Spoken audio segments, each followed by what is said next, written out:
Avtomobil indi plug-in hibriddir də. Hər hansısa bir texniki nasazlıqdan Allah eləsin, yandı maşını.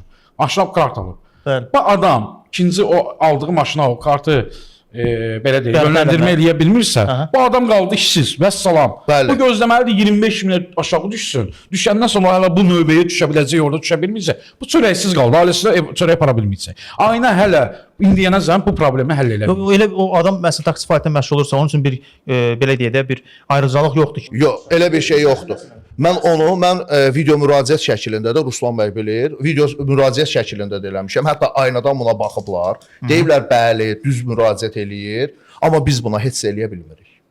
Yəni necədir? Bəli, 20 avtomobili olan, 30 avtomobili olan bir sahibkarın bir avtomobillə nəsə olanda o çox şey itirmir. Amma çörək ağacı olan bir avtomobili olan bir taksi sürücüsü avtomobilinə nəsə olsa və yaxud köhnəlib artıq. İli çox köhnəlib, sürə bilmir artıq. Ümumiyyətlə avtomobillər belədir, taksidə o qədər sürülür ki, 3-4-5 ildən bir dəyişilsə daha yaxşı olar. Mən özüm şəxsən hər 3 ildən bir dəyişirdim avtomobilimi, amma indi məcburam, gözləyəm bizim nə vaxt kvota düzələcək, nə vaxt nə olacaq, mən onda avtomobilimi dəyişim.